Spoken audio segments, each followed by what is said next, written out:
ಕಳೆದ ಸೆಪ್ಟೆಂಬರ್ನಲ್ಲಿ ಧರ್ಮಸ್ಥಳದ ಧರ್ಮಾಧಿಕಾರಿ ಡಾಕ್ಟರ್ ಡಿ ವೀರೇಂದ್ರ ಹೆಗಡೆಯವರ ಮೂಲಕ ಉದ್ಘಾಟನೆಗೊಂಡ ಮೂಡುಬಿದ್ರೆಯ gvಪೈ ಮೆಮೋರಿಯಲ್ ಹಾಸ್ಪಿಟಲ್ನಲ್ಲಿ ಅಂಗಾಂಗ ದಾನದ ಮಹತ್ವದ ಬಗ್ಗೆ ಜಾಗೃತಿ ಮೂಡಿಸುವ ಕಾರ್ಯಕ್ರಮ ನಡೆಯಿತು. ಆರ್ಗನ್ ಡೊನೇಷನ್ ಇಂಡಿಯಾ ಫೌಂಡೇಶನ್ನ ಸ್ಥಾಪಕಾಧ್ಯಕ್ಷ ಹಾಗೂ ಪಂಡಿತ್ ಹೆಲ್ತ್ ರೆಸಾರ್ಟ್ ಅಂಡ್ ಸ್ಪಾದ ಪ್ರವರ್ತಕ lgoyal ಅವರು ಮುಖ್ಯ ಅತಿಥಿಯಾಗಿ ಭಾಗವಹಿಸಿ ಅಂಗಾಂಗ ದಾನದ ಮಹತ್ವದ ಬಗ್ಗೆ ಅರಿವು ಮೂಡಿಸಿದ್ರು. ಭಾರತದಲ್ಲಿ ಅಂಗಾಂಗ ದಾನದ ಪರಿಸ್ಥಿತಿಯ ಬಗ್ಗೆ ವಿವರಿಸಿದ್ರು. gvಪೈ ಆಸ್ಪತ್ರೆಯಲ್ಲಿ ಆರ್ಗನ್ ಟ್ರಾನ್ಸ್ಪ್ಲಾಂಟ್ ವಿಭಾಗವನ್ನ ಆರಂಭಿಸುವಂತೆ ಮನವಿ ಮಾಡಿಕೊಂಡ್ರು.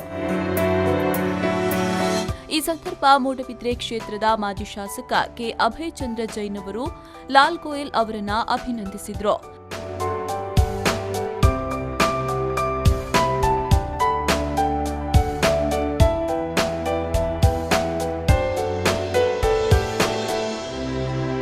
ಈ ಸಂದರ್ಭ ಆಸ್ಪತ್ರೆಯ ಉಪಾಧ್ಯಕ್ಷ Sampath Samrajya, doctor Murali Krishna, J J Pinto, Ramprasad Bhat, Umesh Pai, Umesh Rao, Manoj Shenoy, Jayagopal Talapady, doctor Keshav Chandra Tejasvi, doctor Sangeetha, doctor Harish Naik ಮತ್ತಿತರರು ಕಾರ್ಯಕ್ರಮದಲ್ಲಿ ಉಪಸ್ಥಿತರಿದ್ದರು.